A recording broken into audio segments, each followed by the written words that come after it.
Hey, kia ora koutou whānau. Welcome back to another edition of our Big Hairy News. Good to be with you. Chewy, sir. How are you, sir? Chewy, sir. Good how evening. I've just come off seeing the latest Ted Lasso. I haven't watched And it my yet. heart is full and warm. It's a nice episode. Just nice. I think it's neat.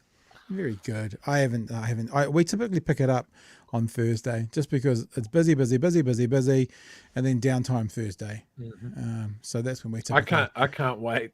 At the moment it's available.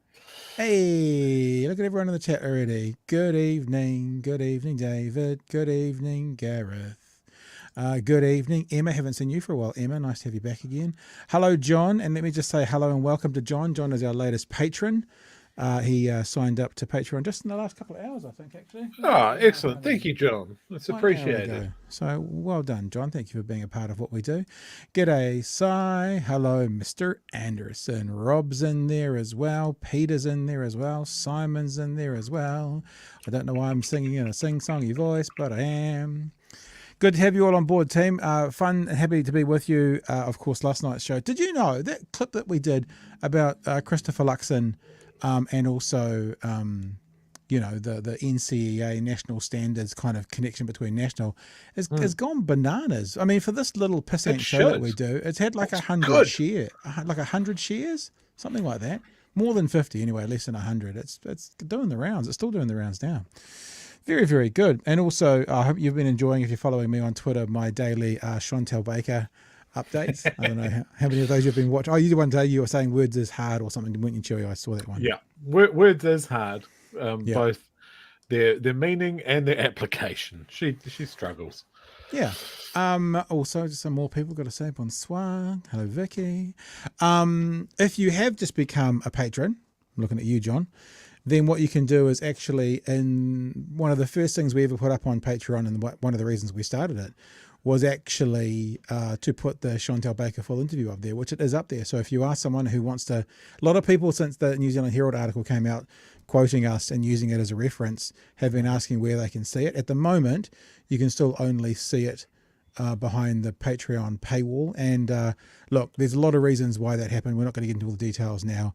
But I feel there's a bit of a sea change coming, Chewy, with why we put it behind the paywall. So maybe we'll bring it out inside the in front of the paywall in the not too distant future.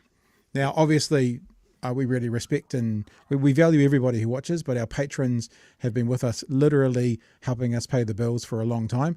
And so we did it as something for them. So I'm sure everyone will be fine with us putting it in front of the paywall, but we won't quite do it yet. We'll put a few more clips out and see what happens. But yeah, isn't that funny, Chewy, that the sea change that came with when we talked about that basically being cast asunder by some people who are now sharing around the clips from the interview that we did that caused them to cast us asunder. And I'm not sure what it is. I'm not actually criticizing it, but there's been some kind of change either in how we talk, who we talk to, maybe the importance of that person we interviewed. I don't know, but there's been a change. Or maybe it's just that they didn't trust us to do a good job and we did a good job and kind of showed her up for what she really is. Maybe that's more what it is.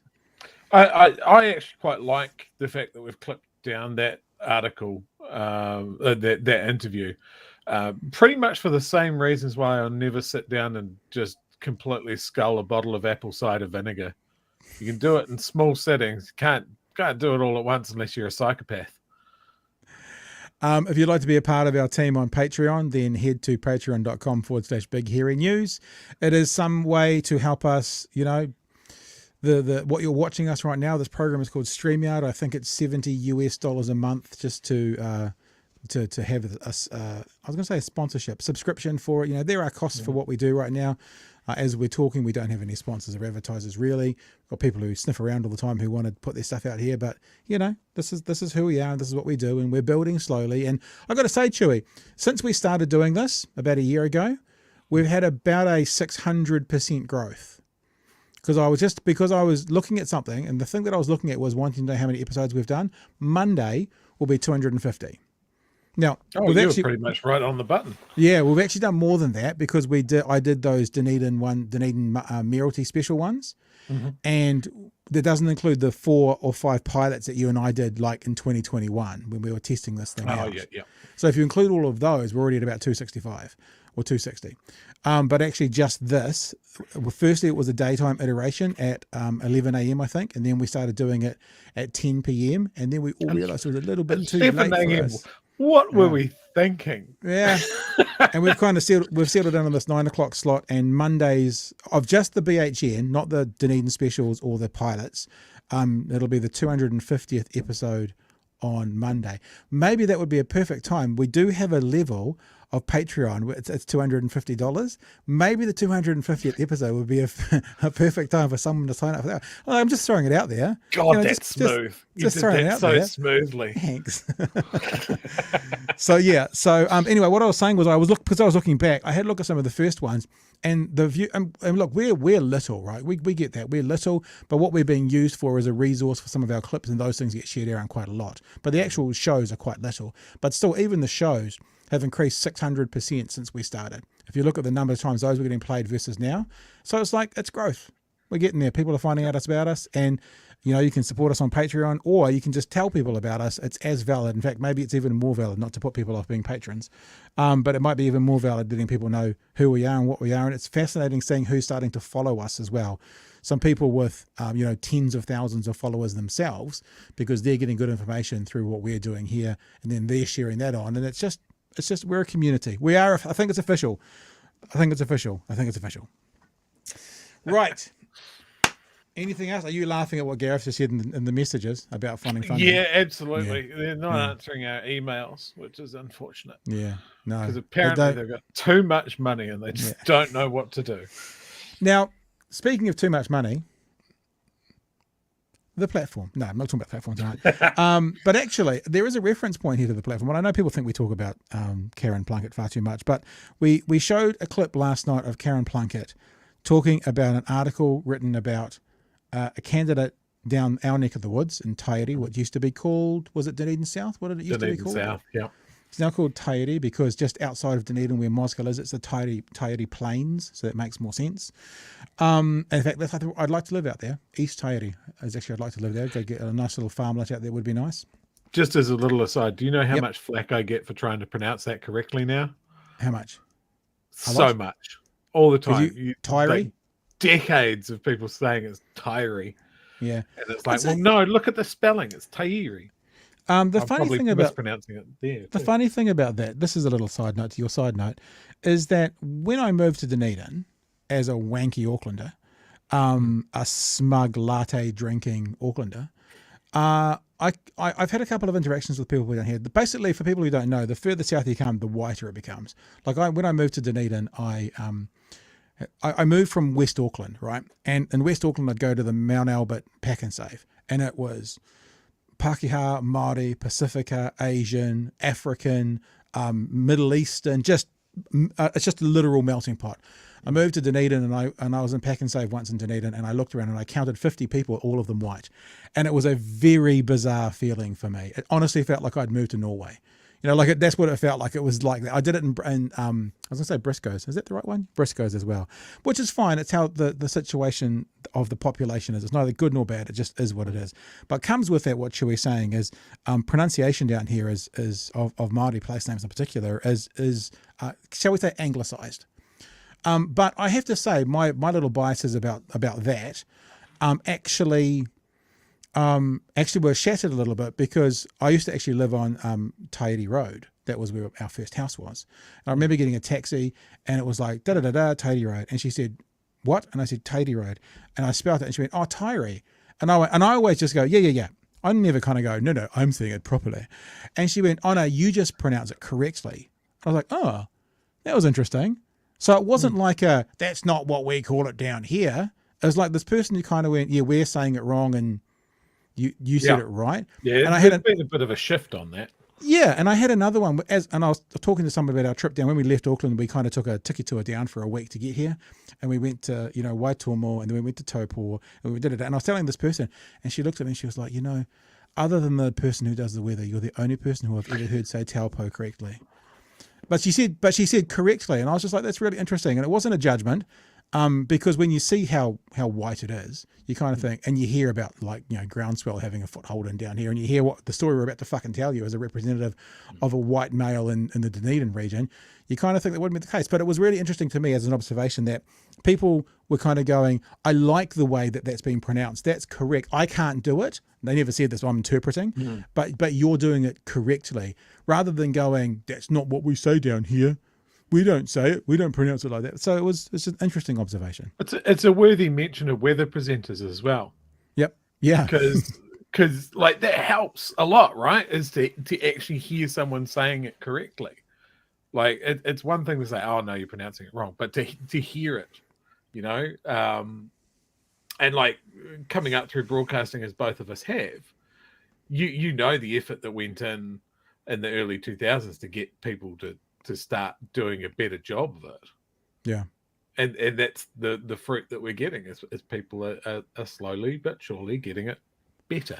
I also think for me, it's always about communication. Like if I understand what you're saying, and it's not my culture. Māori is not my culture, right? So maybe Māori would feel differently about this, but for me, I want to try and speak correctly when I can. I mean, I tell you what I do with my, you know, I don't have a stutter, but I've got something in my brain to do with my dyslexia that I get words mixed up every now and again. So I'm not a good example of speaking correctly at the best of times. But most importantly for me, if I understand what you're saying, that's actually more important to me than getting every single word correct. Because if I was to go on and on about getting every single word correct, then every interview that we put out, when I am clipping it the next day, I'm like, fuck, why did you put that word in there? It's the wrong word. Or to say words twice or whatever. I do that all the time. So, no, what is it? He who is without stuttering cast the first word or something like that? Something like that. I don't think throwing stones at stutterers works. I think there's better methods.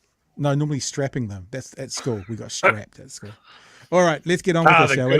The good old days. I got hit up until my first year of secondary school. That's how old I am. That's when bloody thought process, eh?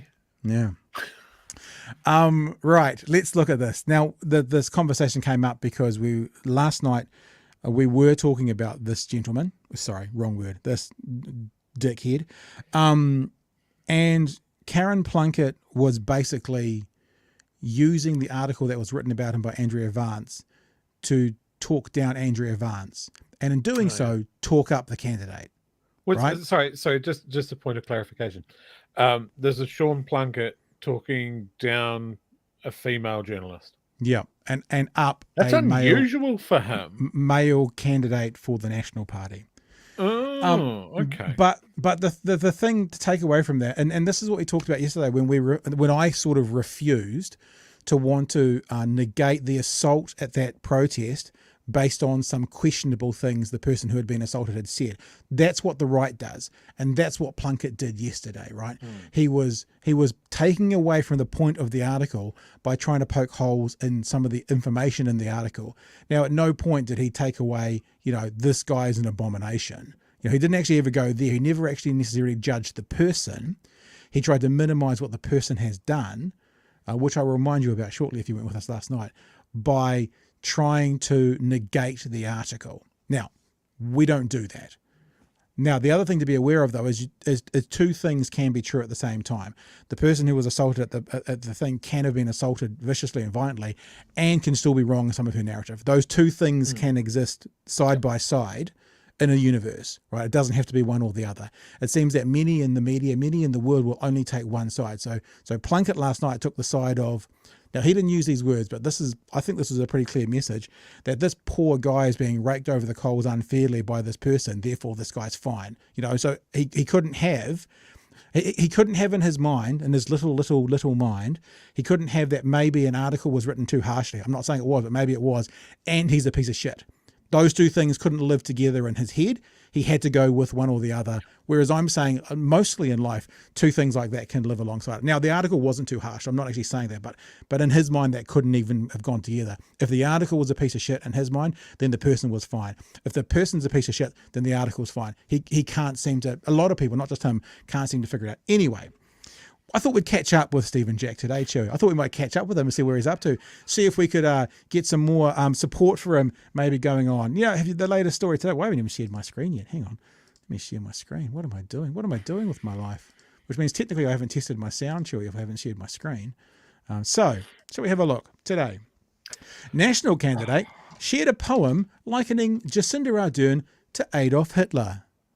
Now, I'm hoping tomorrow morning that when Mr. Plunkett reports this, he's okay with what Andrea Vance has written, because this is the latest piece of news to come out to show the expert and fantastic way that National are picking their candidates. Let's go through the story, shall we? The National Party's Stephen Jack reposted a poem which compared former Prime Minister Jacinda Ardern to Adolf Hitler. It comes to light as Deputy Leader Nicola Willis labelled an earlier sexist joke shared by Jack, shared, not written, shared by Jack, as disgusting, and warned a repeat incident may trigger the party's disciplinary code. On Sunday, staff revealed that the Tairi candidate shared a video in 2020 which contained the joke, "I like my COVID like I like my women, 19 and easy to spread." It was removed after the party was contacted with questions. Now, can I ask you a question as a comedian? I didn't ask you this yesterday, Chewy. Yes. This was a part of a comedian's stand-up routine. When you go into a club, there's sort of an unwritten rule that you're going to hear things that you don't like. That you can be put in a place to be offended. Also, I don't know who the comedian was, but if he was 25, let's say, would that joke have been more appropriate, I'm not saying it is appropriate, than perhaps a 65-year-old person trying to stand for Parliament sharing it on his Facebook would be? Or are they as bad as each other in your opinion? I think the age of the candidate sharing that around certainly adds to the grossness, put it that way. But I mean, if I was at an open mic night and someone busted that out, I don't know. I think that would prompt a boo from me or an absolutely devastating amount of silence. Right. There is which you're saying in a lot of ways is worse. But you're saying there is there is a different context to hearing that in a comedy club. I mean, some of the things that Jimmy Carr says on stage to people, if he said that in the street to someone walking past, would be highly inappropriate. Yeah. So not to give it a pass, but to acknowledge there is a different context. So anyway, the poem. National did not respond to questions for comments on the poem. The poem, posted in 2021, remained on his personal Facebook page on Wednesday. It contains the line, "Just as Hitler had the SS, our Prime Minister's on the job. She's given up on the police and bought the mongrel mob." SS it's a rhyming couplet. Yeah, good. SS is an abbreviation for the Nazi parties. You know how to pronounce it. You're a war guy. Schutzstaffel. Shitstuffle, it'll do. Shitstuffle, yeah. Largely reprehensible for its genocidal murder of an estimated 6 million Jewish people. The "Enough is Enough" verse was written by Balclutha farmer Ross Agnew. Also refers to Ardern as Cindy. It also reads, "I'd like to leave my carbon footprint on Environmental Minister David Parker's ass." Sheep and beef farmer Jack reposted the comment, a sequel to the Fart Tax Blues, a reference to a protest song written by Agnew in 2003, opposing a proposed levy on livestock methane gas. Jack tagged farming lobby group Groundswell and rural radio show The Country. On Wednesday, Willis, to her credit, told News Talk ZB that Jack had apologised for the joke. She said that she felt uncomfortable if something similar happened again. Now, that's interesting wording, because something hasn't happened again, because it's from the past, but something's come to light again. So it'll be interesting to see what they do with this. I think it would be incredibly unwise of him for him to do anything like that again. And in fact, that would probably trigger some of our party rules in terms of our code of conduct, she said. Earlier in the week, Leader Christopher Luxon called the joke a pretty crass comment and defended the party's candidate selection process. "We are doing a good job," he said. "I'm proud of the process I put in place since becoming leader, working with the president to make sure we've got a very good vetting process." Earlier this month, the party's Mungakiki candidate Greg Fleming faced heat for comparing civil unions to polyamory and incest during a civil union debate. Around 20 years ago. Was it 20 years ago? MP Sam Uffindale was selected by Tauranga by-election last year, despite the party knowing he was kicked out of boarding school for severely beating a younger boy. Now, I'm going to question that just for sake of accuracy. I don't know if the party knew that. I know the party knew he was expelled from school, but I don't think it's ever been proven that they knew he'd beaten a boy to be kicked out of school. Just to be clear, I'm just going to take one step back and go, I don't know if the party knew that. However, in saying that, I've never had to vet someone, Chewy, like for a workplace thing. I've never ever done that. But you would think one of the first things you do is go, can you please either delete your Facebook, I don't care what's on it, delete the whole thing and start a fresh one, or absolutely with a fine tooth pen, see there you go, the words are gone in my head, go through it and make sure there's nothing there. And if I was in the National Party, maybe I'd say this, that the wokest of the woke couldn't be offended by. If something's on your thing that the wokest of the woke could be offended by and make something, then please delete it. I mean, if I was a National Party, perp, maybe that's what I'd say. So to say that they have a good vetting process when they can't even vet their candidates' Facebook pages, if they're going to miss that stuff, what the fuck else are they missing? They don't have a vetting process. That's my takeaway here. They keep on saying that it's a good process, and these candidates keep on popping up like it's shit nugget fucking whack-a-mole. Like, I've been involved in setting up social media for a major international company. And one of the things was, one person has the keys to this, and then someone from head office has the keys to this, and that's it. But if you're going to vet someone, even the most basic, like if you're hiring someone for a business, you'd have a look at Facebook, you have a look at their social media. Like, everybody does it. If you haven't locked down your profile to just your circle of friends, anybody can come in and have a look at it. That's the idea of social media. Yeah. And if you're going to get pinged on something, I don't know why his brain didn't go, oh, there's those other posts, I hope they don't find them. Well, there's one other point though. I mean, and I'm thinking about Ted Cruz sending out private messages that then get leaked. Even if your friends are on there, your friends could still your friends could still dob you in. So I reckon if you're going to be a candidate, you actually need to delete your Facebook. Doesn't matter what's on there. Even if you think it's pretty good, delete it and start from scratch. Yep, 100%. Yep. That should be we're telling all political parties, we're making new rules for you guys. That should be what's going on. There was a great message that just came through from, I think, Sai. How about this one? This guy looks like he's going to be the gift that gives on gift. Yeah. I would love to know how many interns are currently crawling this guy's social media. Yeah. From both sides, red and blue. Oh, there'll be people going, like, it's a race to find the next thing. Oh, the media will be there as well. Yeah, he'll be looking at the traffic on his page, going, "Oh, I'm really popular today, guys." Look, it's also for these guys. Like, they're an example of their communities and that sort of thing. I get that, but surely you've got to go. Maybe the audience that I'm talking to isn't all the audience I should be talking to. Yeah. Maybe this isn't going to be received well. Maybe this is going to cause blowback on my colleagues and that sort of thing. But, I thought these farmers were hard up. Why have they got time to be writing shit poetry? Yeah, look, like, it's baffling. I think, and we're going to come to this a little bit in a second with the Greens. And look, for people who don't know who we are, welcome, kia ora, haere mai, come on in. We are overtly and bluntly sitting on the left, Chewy and I, but we call a spade a spade. And we're about to do that, talking about bullying in the Greens, right? So there's no question we're going to do that. Like, you hear us talking about the Posey Parker situation. There was an assault there, and there was, I guess, shit stirring and stuff that went on with both sides there. I mean, like the other side as well. So this is a situation where what you won't hear, no matter how kind of fair-minded they are, you won't hear many other groups talking about like what is the truth here and finding the middle to find the truth as opposed to the ideology. Yes, we have an ideology of being on the left, but we can still play each ball on its merits. And this one is the ideology here, right, is that, well, the truth here is that you've got a person who's embarrassing the National Party. It's exposing the National Party again for their vetting process. It's also showing, and I think someone's mentioned this in the messages, in the text, sorry, it's also showing who are the kinds of people that want to be part of National. So forget the vetting process of who National wants. It's also giving us demonstrations of, oh, there you go, thank you. These are who are the people who want to be in National as well. So you think about Uffendale, you think about this guy, Stephen Jack. These are the people who are saying, I align myself with National. It's not a one-way street. It's not just about the vetting process.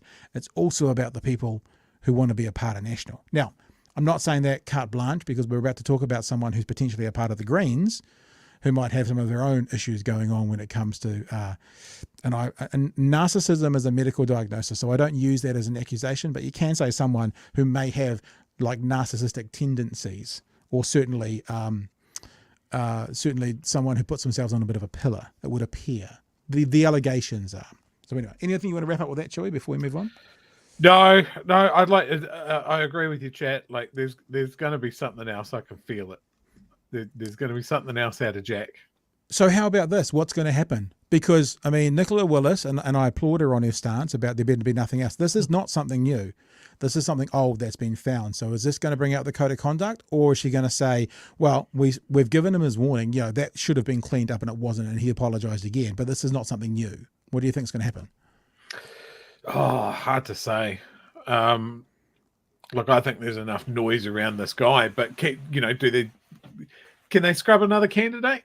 Can they fly someone else in from Dubai or some shady European bank and parachute them into the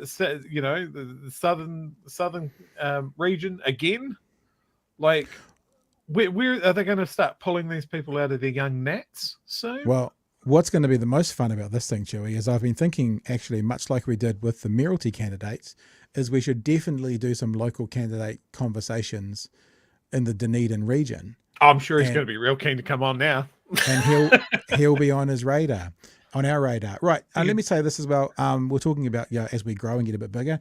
Peter tells us that the YouTube algorithms dropped us into his feed when your live viewers were half of what they are just a few months ago. Well done, champs. Yeah, that's true. So, nice. So that's what I'm saying. He's seen growth. Right, on to what we've just been talking about. If I recall correctly, Uffendale did not disclose that to the select committee. Yeah, I think that's right as well. So we've got to be careful. Maybe, look, this is the difference between perhaps us and other people who go, Andrea Vance is all wrong. That may not be quite accurate, but that doesn't make the story, the summation of the story, inaccurate. That there's one part of it which may not be accurate. Peter's very clear to say consequences. Emma's going to head off to buy the mongrel mob, apparently. Matthew just says, evening. Mr. Anderson, can't wait to hear Lux try and mumble wing. That's a great word. Oh, T-shirts. We need to get your missus making us some T-shirts, bro. Mumble wank across the front, BHN on the back. That would be fantastic. His way out of this one. JK talks about the perfect vetting system. And and you've just put up gurus, haven't you? No mystery who these National people actually are. We've got more to come with National because there was a policy announcement today. And I'll say it again, a literal policy announcement. And when I say literal, I'm not a 16-year-old girl. I'm meaning literal. That was literally taken from Donald Trump's playbook. In other words, Christopher Luxon is now looking to Donald Trump and saying, I'm going to use his policies as part of national policy. And I'm not, there's no exaggeration here. I will show you the same wording for policy that Luxon's doing, that Trump introduced. And guess what? It's as stupid today under national as it was when Trump brought it in I think, 2017. So we'll get onto that shortly as well. Right, next story is now, I will double check this audio is working. Sorry, Chlöe, because I didn't quite do it properly. But let's have a look. Tell me if you can hear this, sir, straight away. Allegations of bullying have emerged. Okay, so let's just start from the front. So new allegations. So there was allegations of bullying in the Green Party, I think last week, that said that, MPs calling each other crybabies, etc. Well, there's new allegations that have come out, and it does not sound good. These are all allegations, innocent to proven guilty, yada, yada, yada, yada, yada. But let's have a listen to the story and then we'll go into some more details thanks to RNZ. Allegations of bullying have emerged about Green MP Elizabeth Kerekere, who's being investigated by her party for calling her colleague Chlöe Swarbrick a crybaby. Political reporter Amelia. Now, to be honest, Chlöe, no big deal. It's like, if I called you a dick. I've never done that, by the way, Chlöe. I wouldn't be that disrespectful. But, crybaby is not the biggest thing in the world. But the thing is, the new allegations seem far more serious than that, and there are many people now speaking out. Amelia Wade joins us now. Amelia, what's Kerekere been accused of? Accidentally dragging Chlöe Swarbrick by popping into the wrong group chat that Swarbrick was a crybaby as Swarbrick gave an impassioned speech about alcohol reform here in the House 2 weeks ago. It turns out it was not the first time Elizabeth Kerekere has been mean. RNZ's reporting today 5 different sources are accusing Kerekere of bullying, bad-mouthing and undermining her caucus colleagues. Can I say this as well, Chlöe? Being mean on most levels, I don't really care about. Like, I don't want people to be mean, but being mean is very different from undermining and bullying. You know what I mean? There's a difference to it. Yeah, calling someone a crybaby is being mean, but undermining and bullying is something very different altogether. That's how it feels to me. We are going to get to some more details, but what do you think about that? Yeah, I'm always interested in the terminology when something comes up like this. Like, would it be described in the same way if we're talking about 2 men in Parliament having a go at each other?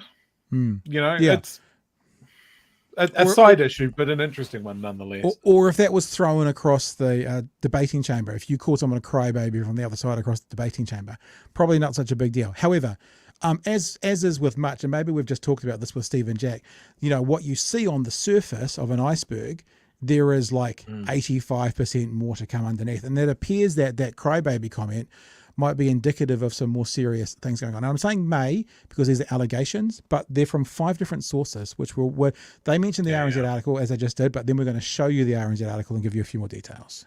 And staff, including one who alleges that Kerekere demonstrates, and I quote, general mean girl behaviour and that she has a tendency to call people racist if they don't agree with her. News Hub's been told that this is not the first time that Kerekere's been cautioned about her behaviour and that this latest incident has brought everything to a head. And it was clear from the very start that the investigation would need to include the experiences of staff as well as that message about Chlöe Swarbrick. Kerekere herself has gone to ground. She's not answering texts or calls. But the timing of this can't be ignored. The Green Party's in the process of cementing its power rankings of MPs to take to the election. And in the draft list, Kerekere has soared to number 4 beneath the co-leaders and Chlöe Swarbrick. So there's hope within the Green Party that this crybaby turned bullying probe can be resolved before that list goes to the wider party members to vote on at the end of April, so they know exactly what they're voting for.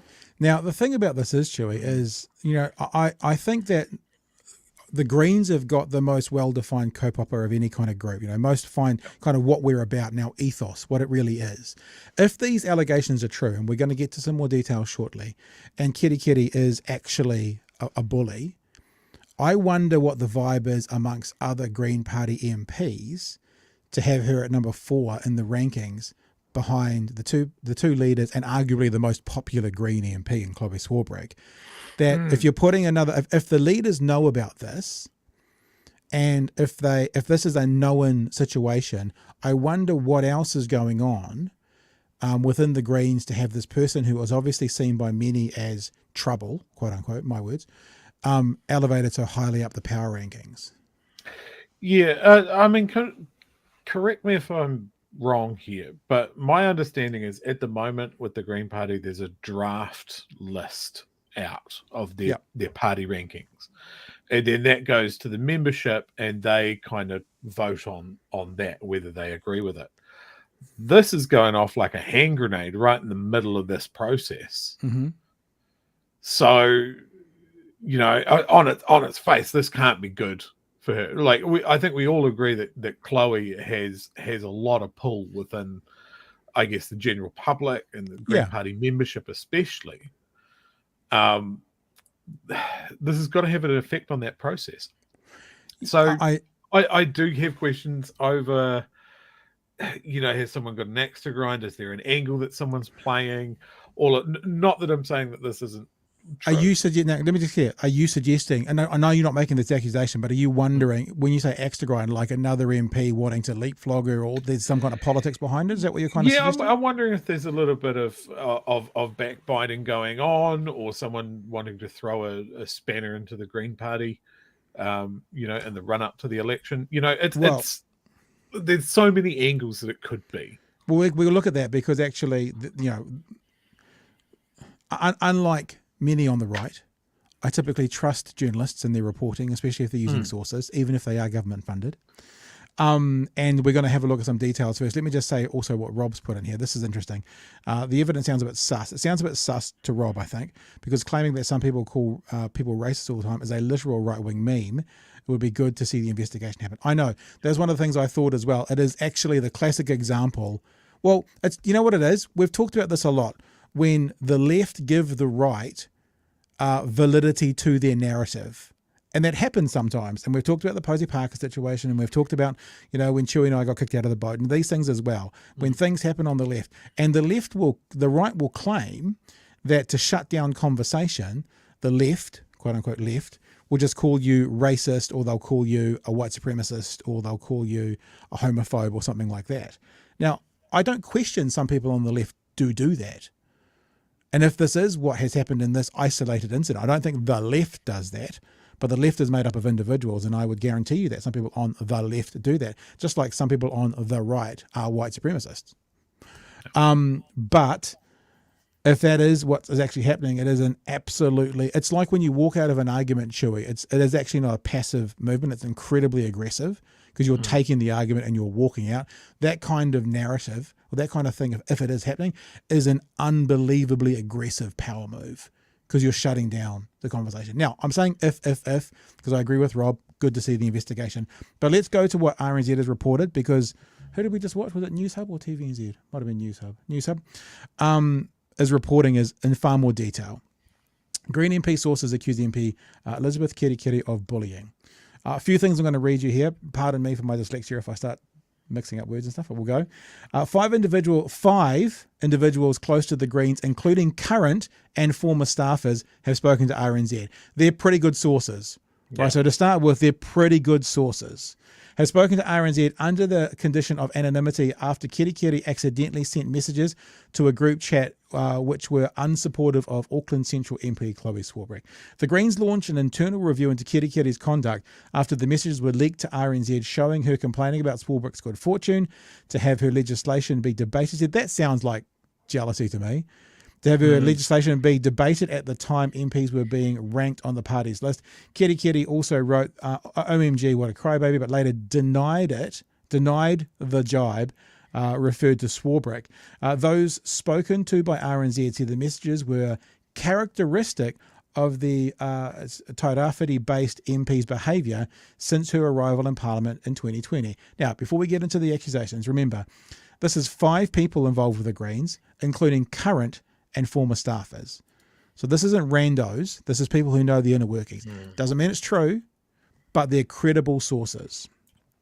Many were unhappy with Kerekere putting her own interests ahead of the party and wanted the inquiry widened to cover her broader behaviour and for it to report back to the party list, and for it to report back before the party list was finalised. Approached for comment, a Green Party spokesman said the new revelations would be taken extremely seriously and the review would include a thorough analysis of all relevant information. Kerekere declined to be interviewed by RNZ. Now, I've got more, but first of all, Chlöe, I think it's appropriate to also say, if these are credible sources, you also have often former workers who have an axe to grind. Now, I would be surprised, and I don't know, but if you had 5 people with an axe to grind, especially if some of them were current staffers. But to be fair, they could all be people who have lost work, lost jobs, been dismissed, who have an axe to grind. So that's why this is not proven yet. The investigation will happen, but if it was a court of law and there was 5 witnesses who had worked in and for the circumstance, that they'd be taken as a pretty serious accusation, I guess is what I'm saying. Yeah, I mean that's quite a few people to step forward like quite quickly, and I mean for the journalist running with that story, yeah, it bears repeating is that they're not just going to take someone's anonymous email; they're going to Yep. try and run that down and verify that what they're Yep. going to say is rock solid.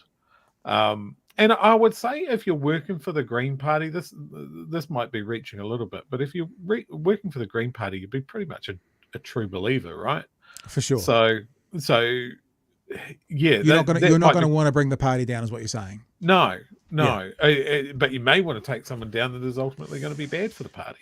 Maybe. Let's keep going. So this is talking to the sources. One source told RNZ Kerekere had exhibited, quote, bullying, end quote, and, quote, general mean girl behaviour, end quote, throughout this term. Elizabeth has a tendency to call people racist if they disagree with her, the source said. People walk on eggshells around her.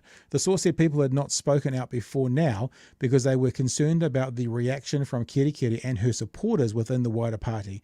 They don't want to bear the brunt of her wrath. I absolutely cannot stand bullying and bad behaviour. It needs to be dealt with. The source said Kerekere had poor relationships with multiple staff and MPs, but that she had particular enmity? Is that the word? Enmity. I don't know what that word is. What's that word? E-M-E-N-M-I-T-Y. Dislike. Enmity. Enmity. Sorry. Yep. I'm not as smart as you think I am, Joey. Enmity for Swarbrick. She would often make offhand comments in front of others that Chlöe was entitled and a drama queen, the source told RNZ. Swarbrick declined RNZ's request for comment. One member described Kerekere as, quote, not a team player, end quote, and said it would openly shoot down or dismiss Swarbrick's contributions during caucus meetings. She has been awful to Chlöe. She makes people feel like shit. That member said Kerekere's behaviour was distressing for staff, while another source said parliamentary staffers would actively avoid her at work. Yet another individual told RNZ that Kerekere's was extensive and ongoing. The co-leaders need to loop the staff into the investigations and make sure they have a chance to give feedback before the party's list ranking closes. The members need to know if there's an MP who is not working to the Greens co-popper. Prior to this month's leaked messages, Kerekere was most well known for breaking COVID-19 isolation rules in early 2022 by flying from Gisborne to Wellington while one of her household members had tested positive. Kerekere stepped down from her portfolio, but was reportedly this is the bit about maybe the accusation kind of about what she may do if she's unhappy. Kerekere stepped down from her COVID-19 portfolio, but was reportedly unhappy with how the matter was handled. At the time, Stuff reported that Kerekere had strongly complained internally about a statement issued by the Greens and threatened to go to the media with her side of the story. Yikes. One last bit. This is actually about the finalising the comment about talking about OMG, what a crybaby. The messages were inadvertently sent to a group chat of Green MPs and staff. Now, this is one of the points I wanted to highlight about minimising your actions. Kerekere later apologised to members of the group by saying, I wrote an inappropriate message on here which was not meant for this thread. So she apologised for putting the inappropriate message in the thread, not apologising for the inappropriate message, full stop. I'll say it again. I wrote an inappropriate message on here which was not meant for this thread. That's the apology. This is meant for the other group chat where we bag on Chlöe, and it's just my super secret allies group chat. Sorry, my bad. Please ignore. Yeah, that's like, I'm sorry you felt bad about what I said. Contacted by RNZ the following day, Kerekere denied calling Swarbrick a crybaby, but gave no other explanation for her remarks. That's a pretty, whilst everything's an accusation and allegedly, that's still a pretty damning set of sources providing quote-unquote evidence as to bullying going on by one MP. That's got to hurt her ranking. It really does. Like, however this investigation comes out. Woof. I just think, as we've been saying, the co-popper of the Greens, and by that I guess I'm saying they are the ones that seem to have a clearest defined, this is who we are and this is what we don't put up with.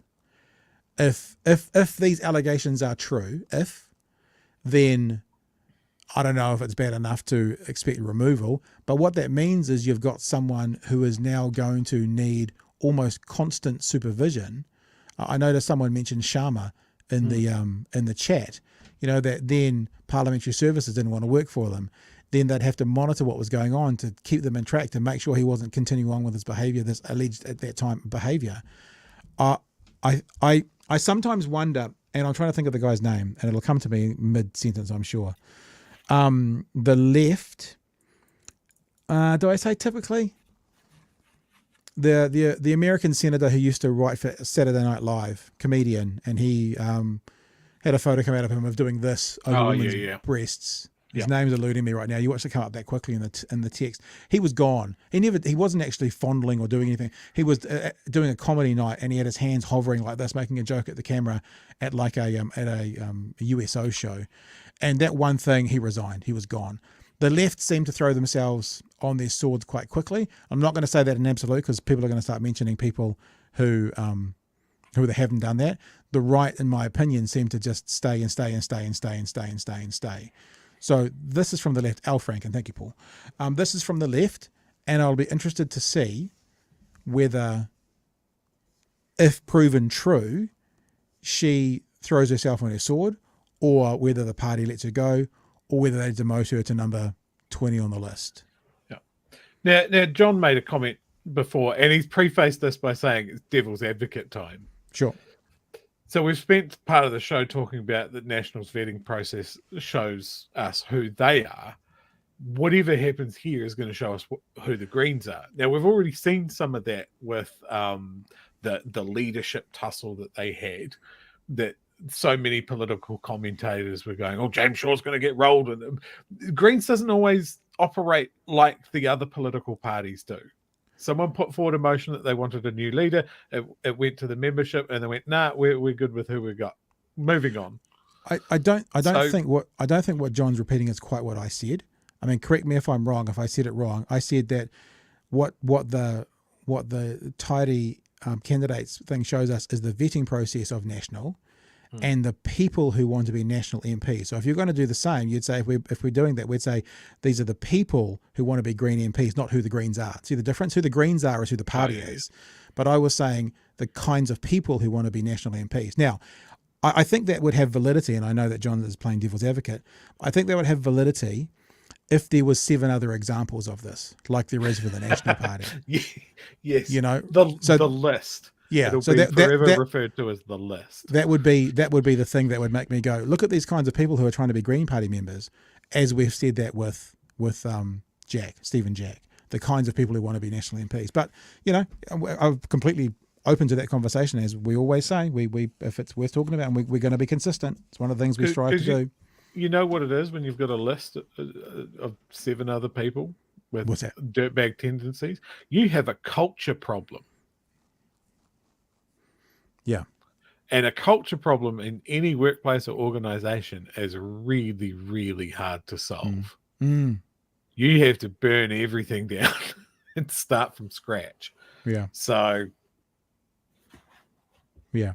Josie says here the Greens can be pretty factional. Is that fractional? They can be fractured. It's one of the prices of having a robust internal democracy. Yeah, it is. But also, look, and I think you're right, Josie, but I think sometimes that also hurts them. Like the debacle over the leadership made them look like fools. The system that 75% of people had to vote, not 51%, it made them look like an amateur hour. And then especially to have that person just voted back in. It's like to have 26% of people be able to stop a process rather than 51% of people start a process. I think it does create robust discussion, but I don't think it's necessarily a good thing.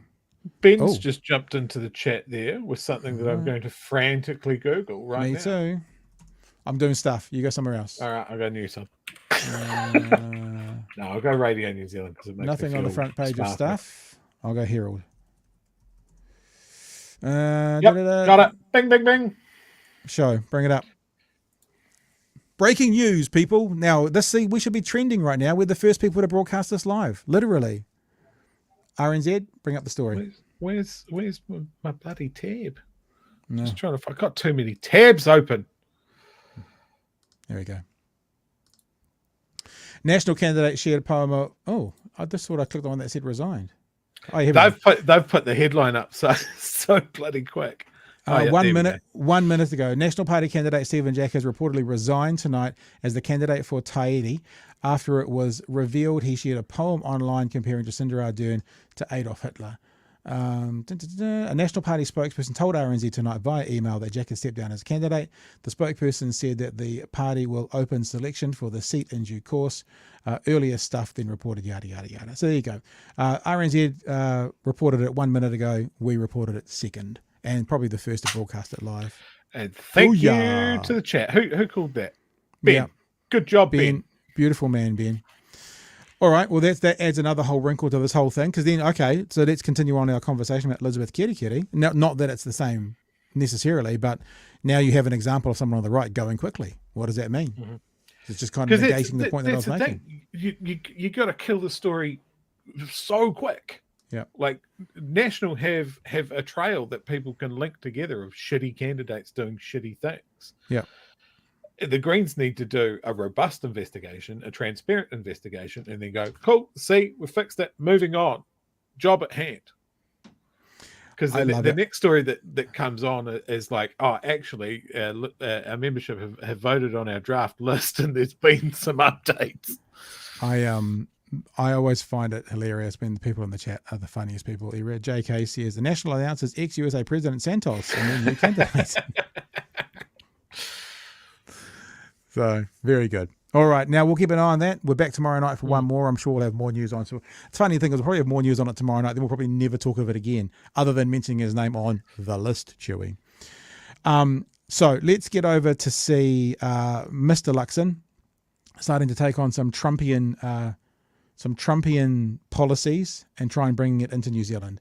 Announcements made today about a way for them to get rural people voting for them, which is interesting because I think heavily rural people already do vote for them. But, so are they looking for the rural vote, or are they providing something to their base? Could be either of those. Could be both. National has made its play for the rural vote with a 19-point plan called Getting Back to Farming. It includes doubling the number of RSE workers, scrapping the requirement to pay migrant workers the median wage of $30 an hour, and banning foreign investors from buying land to turn into carbon farms. It's also promising to cut red tape with a 2-for-1 deal. For every new regulation local and central government want to bring in, they have to scrap 2 existing regulations. Okay. literally a Trumpian policy. Trump signs a 2-for-1 order to reduce regulations. President Trump on Monday signed an executive order, this is from 2017, executive order that would require agencies to revoke 2 regulations for every new rule they want to issue. The executive order is aimed at dramatically rolling back federal regulations, one of his top campaign promises. So when I say literally, I'm using the term correctly. Mm-hmm. A 2-for-1 rollback is a literal Trumpian play. So the National Party is going, oh, that lunatic in America, that absolute lunatic who was close to killing millions of his own people by not taking COVID seriously, all those things. That guy who turned America into a laughingstock for the world, all that guy there. Yeah, we should do what he did. I think that would work here. I think that'd be a good idea. Good idea. So let's have a look at the story. 2 existing regulations. And controversially, it would bring back live animal exports. But the policy has infuriated environmentalists who say National's ideas are lazy, bad for our waterways, and a grab bag of one-liners. Here's political reporter Amelia Wade. This is Donald's dairy farm, and it has some cows. Also, some National politicians promising to get back to farming. E-I-E-I-O. I have to say it, but Labor has been waging a war on farmers. Okay, now I'm stopping it there. Labor has been waging a war on farmers. Do you remember when Jacinda Ardern resigned? Right? Federated Farmers President Andrew Hoggard believes the agricultural sector is losing a friend with the shock resignation of Prime Minister Jacinda Ardern. He told Rural News that Ardern was one of the more supportive voices that farmers had among cabinet ministers. Many people think that I've had too much to drink during the holidays, but within the cabinet, she supported the ag sector more than anybody else. We may get a new Prime Minister who doesn't share their views. So Federated Farmers President features in the story as well. and he's still talking about these changes are good, but it's really important for us to remember and to know and to acknowledge that Federated Farmers, same person, says the leader of the Labor government for a very long time was a, quote, friend to farmers, a more supportive voice than farmers had among cabinet ministers. So just bringing that in there, I'm not saying that that negates everything Luxon's about to say, but we also want to be truthful and accurate as to who the Labor Prime Minister was for the farming sector, according to Federated Farmers. By burying them in a heap of red tape. Red tape the Nats plan to remove. A 2-for-1 rule for every new agricultural regulation. 2 must be removed. I think it's just a ridiculous proposal. I'm not sure who came up with that. Nationals. Oh, I know who came up with it. I know. It's Donald Trump. Do I get a point? It's Donald Trump. Donald Trump came up with that. I know. Donald Trump. It's Donald Trump. Donald Trump. Feedback for farmers also comes with redefining wetlands, amending stock exclusion rules, that's fencing waterways, and that pushback blanket incoming winter grazing rules that restrict stock feeding on small areas. Rules brought in because some farmers were caught putting animal welfare at risk. The catchment by catchment approach is better. So where we're standing today, the rules will be different because this is a clay soil and actually in winter probably muddier. Sorry, a catchment by catchment solution would be better. Don't know about you, Chlöe, but to me, that sounds like bureaucracy. Because if you now have to check out every space individually and make individual rules for that space, with his finger up, that sounds like that's going to take a lot of man and woman power. That sounds like bureaucrats to me. What about you? Sounds like a whole bunch of fucking loopholes to me.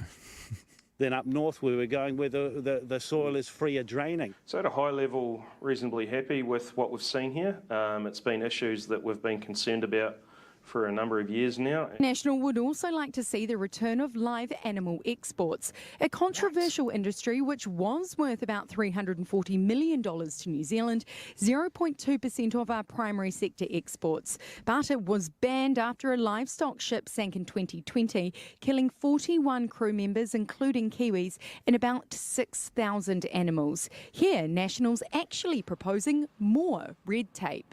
I can assure New Zealanders that these animals are treated to the absolute highest level of welfare standards that we can expect. Hang on, did you get that? Did you get the little addendum at the end? That we can expect. and I tell you what. If I'm sorry, I want to play it again. I want to play it again. God. So this is the animals can expect, right, the highest care. Not just the highest care, there's a little addendum at the end there. Let's just listen to it again. Here, National's actually proposing more red tape. I can assure New Zealanders that these animals are treated to the absolute highest level of welfare standards that we can expect. There is no way of...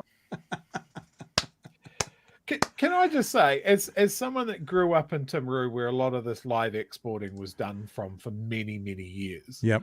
What she's talking about there is a floating concentration camp for animals. Yep. It is probably one of the most disgusting practices that this country has profited off. It's horrible. They put pregnant animals on those things and they accept that a portion of the shipment will die because cows are not meant to be on a multi-deck ship for weeks at a time. Doing this. Yeah. It's barbaric, and people have campaigned on that for ages. Once again, it's National going for the sugar hit, the dollar value. They're not seeing the bigger picture that if we have better reputation, then our products go up in value in the eyes of other markets. Yeah, and I think that's a point that the opposition, or not the opposition, the opposition to this, the government and the Greens are going to make. Of making live animal export by sea humane, and there's no way of controlling what happens to those animals when they get to the end destinations. Greenpeace and the Green Party are worried what the Take 2-for-1 rule deal would do to waterway regulations. It's a grab bag of one-liners, and it just shows why National shouldn't be in government. New Zealand doesn't need more rules, it needs better regulation, based on fewer rules. The Agriculture Minister says the government's actually been regulating farmers for their own survival because international markets are increasingly wanting sustainable supply chains. If National was to ever get in power and implement these policies, it would set us back. And we're going to continue to support our farmers and the sector, and we're also going to continue to protect the environment. An environment which has now become an election battleground. Kia ora, Amelia. So Kia how's this ora, policy Amelia. package going to go down with voters, do you think? Mike, today's policy package was no play for the votes of climate warriors. Instead, it was a pitch to the rural voters who feel that they've been buried in change and paperwork. National also says its plan to get New Zealand out of a recession would be to grow New Zealand's biggest export sector, agriculture, but that's at loggerheads with environmentalists who say growing New Zealand's biggest polluters would only take us backwards. There was also a bit of, but wait, there's more from the Blue team today. They're yet to announce their plan on how they would tax farmers for the emissions of their animals, which is the most contentious politics in farming. So today, giving farmers what they will like to hear and leaving what they perhaps won't to another day. There you go. So there's the story, and we have got some more to share about this with some more details, Sherry. But your initial thoughts? We've got the Luxon calling from so much there. I know Luxon calling from Trump's playbook, the live animal export. This pitch, they even said they're pitching for the rural people. The people they're pitching to, this is they're preaching to the choir, because if they're not going to get the environmentalist votes for them anyway. So it is really just this is who we are. The worst parts of the farming sector. Yeah. I mean, look, we need more RSE workers, but you don't have to pay them as well. Yeah, cool. We've talked on the show before about the treatment of RSE workers. They should be valued. They're certainly not. And to remove any restrictions of paying them correctly, we might as well roll back to the 1800s and start blackbirding again so we can get cheap kiwi fruit on the go. Like, that's mental. Removing regulations around fencing off wetlands. Now, all the good farmers out there have already worked it out. That's a good thing. They start replanting their wetlands because it's barely productive land anyway, and then they get benefits of making their properties more climate resilient. The smart ones have worked it out. The knuckle draggers are going, I don't like it, and they're talking to their national MPs. And then live animal exports are a stain on this country. Like, again, this is national looking over their shoulder for the good ideas from the past and the absolutely shockingly terrible ideas from overseas. Well, can we say, therefore, we just talked about Trump's playbook around the 2-for-1. This is MAGA. Yeah. This is this is Menza. Make New Zealand great again. Menza.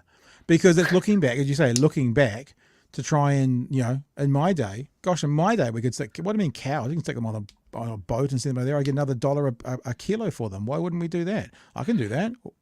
If you wanted to get rid of bad legislation, why not? Why wouldn't you just say that? Why wouldn't you say we're going to go through the legislation that affects our farming voters and get out the ones that don't work? Just say that. Yeah. By saying for every new regulation, we're going to get rid of 2, that's a slogan. That's not a policy. And at no point did he give us really any idea of what sort of legislations he's talking about. We've come off over a decade now of talking about how badly our water quality has gone downhill. We got our water table is full of cancer-causing nitrates that we're only just now beginning to study and understand, and that's going to affect their rural voters. They're the ones that are going to get cancer from their bore water. But they're not interested in that. It's the sugar hit. It's cashing in on the groundswell crowd, the angry farmers that don't want change. Yep.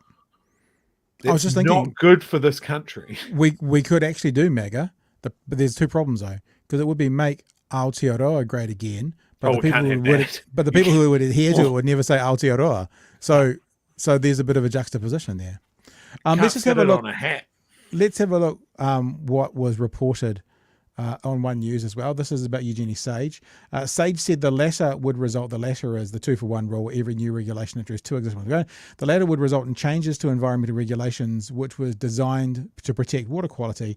It's ideological nonsense. That's a popular slogan. She said that would mean New Zealand would be stuck with even dirtier rivers. The Green Party, non-governmental organisations and other groups had campaigned for decades to get stock out of waterways, she said. Yet what a national targeting, rolling that back.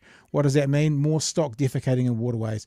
We've already got a 45% of the length of New Zealand rivers which aren't swimmable because of the Campylobacter risk.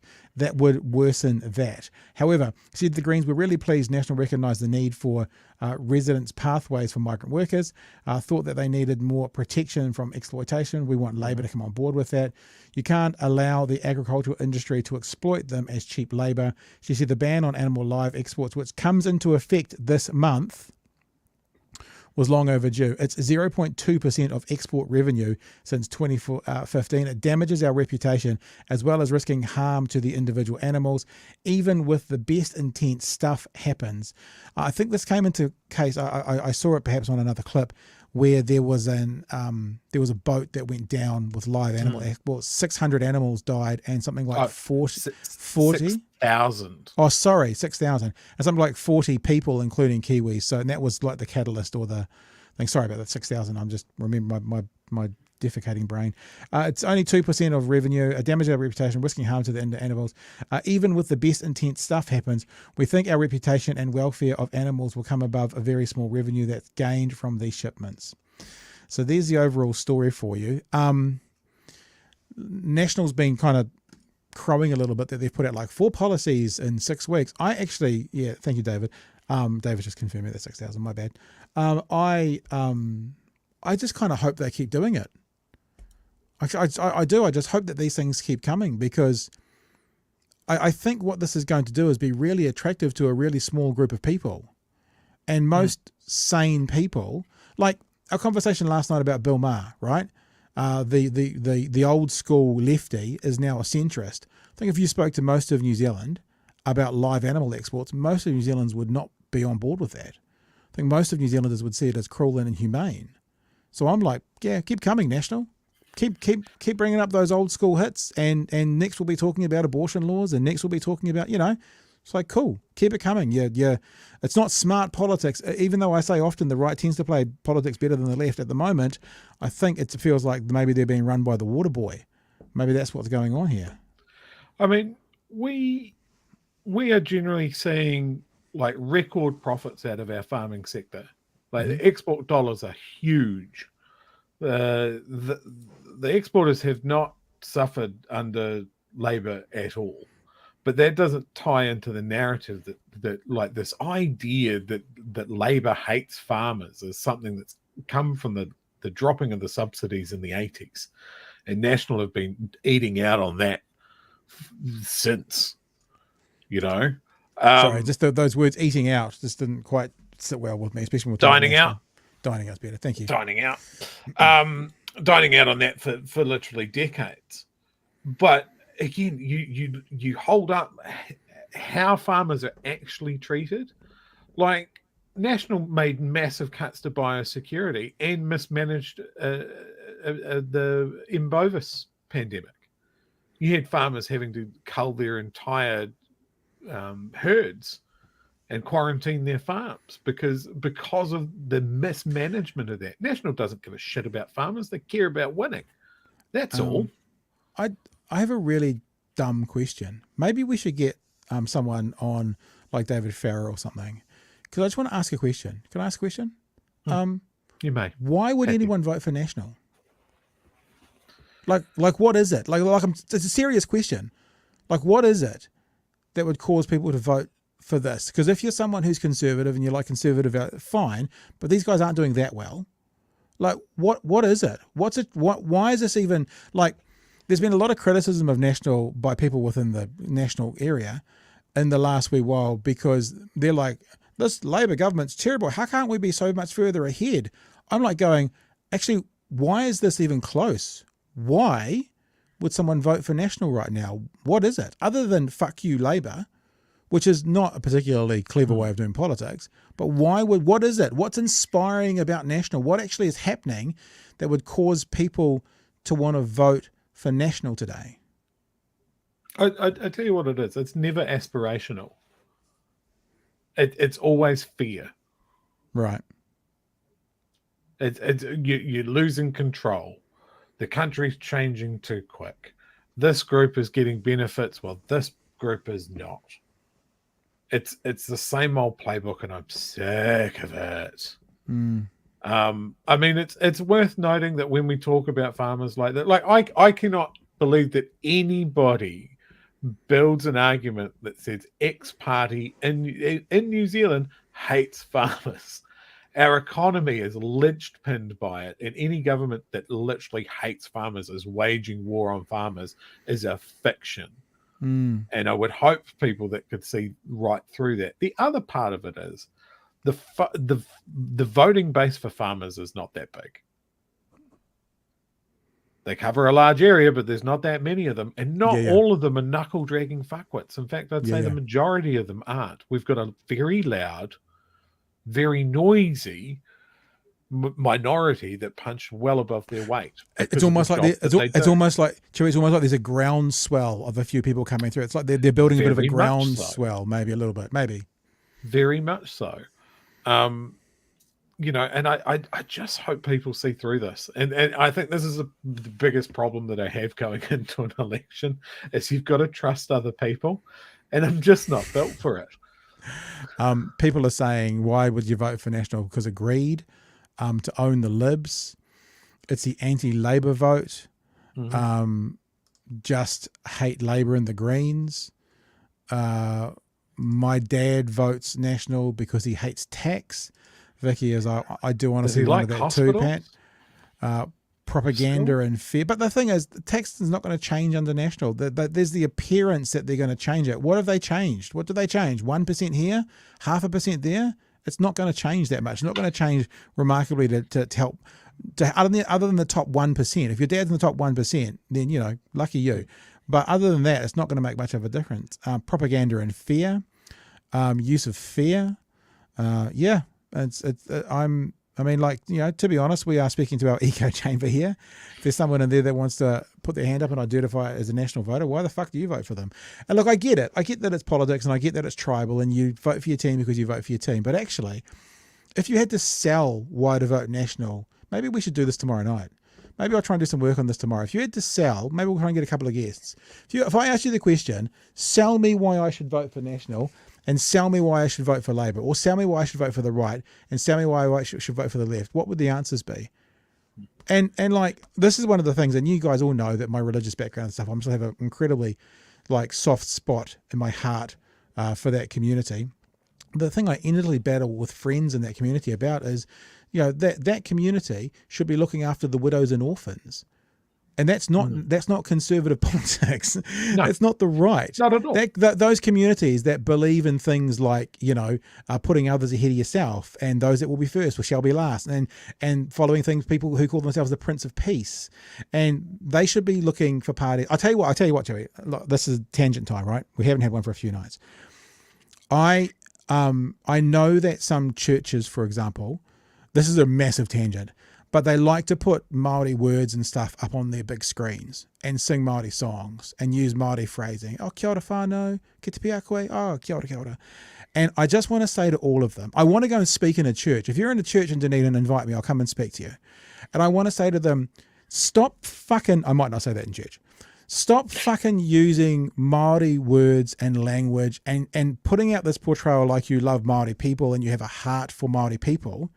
Because you could do something that you help Māori people 365 days of the year by utilising your vote to help Māori, right? Standing up the front of your church one day a week singing Māori songs or saying kia ora to your congregation is doing jack shit to help Māori. And if I was Māori, I think I'd prefer that you were to help me and acknowledge me by helping me 365 days a year, which you can do with your vote, which you won't fucking do because apparently abortion, gay marriage, conservative, tax, blah, blah, blah, blah, blah. Do you know what I mean? It's like if you actually did follow through on ideologies you believe in, whatever your ideology is, you might find yourself you should be voting somewhere than you really are. Sorry for the rant. Just a tangent, your tangent there. So, okay, go for it. What you need to work on, Pat, is some sort of graphic for about the hour and 10-minute mark, where we can just have a lovely graphic that comes up and says tangent time. or like a bring. It's tangent time. Do like Ricky Gervais when he used to work for XFM? They used to do all their own sweepers live and stings. He'd go, "Ooh, monkey news," and they'd do them all themselves. They didn't actually have them. We can just do that. It's tangent time. Yeah. Anyway, we need it. It needs to happen. So I mean, like this is a part of what we love to do. Is like, thank you, JN. I appreciate you. And also, look, speaking of JN and speaking of other people, Mark Wiseman has become a patron during the show. So during the show tonight, nice one. Mark Wiseman has joined up. And remember, the challenge is out there on Monday night on our 250th official show. You know, maybe someone wants to join on board to our $250 a month layer for our Patreon, maybe. Or maybe we'll just try and raise $250, you know, for every, I don't know, $1 for every show we've done during Super Chats or something. Anyway, I'm being silly now. So look, I mean, I think this is a really interesting conversation to go on. Why do you vote who you vote for? And look, what we're going to do, Troy, I haven't checked this with you yet, Troy, but what I want to do this year is I want to do a couple of episodes, maybe one big, long, massive one where we all get together. I want to strip all the branding off the political parties, and all of us in this chat will basically pick the policies that we like without knowing what party they're from. And then I've done this before, actually with a group of young people, and they've all thought they were going to vote a certain way, and they ended up liking all these policies from parties they didn't realize they liked them from, because you take the tribalism out of it. So we'll probably do something like that this time around as well. And for God's sake, if I meet another person that says they're voting for a particular party because their parents did, I'm going to shake them. Going to shake them vigorously until they have a think.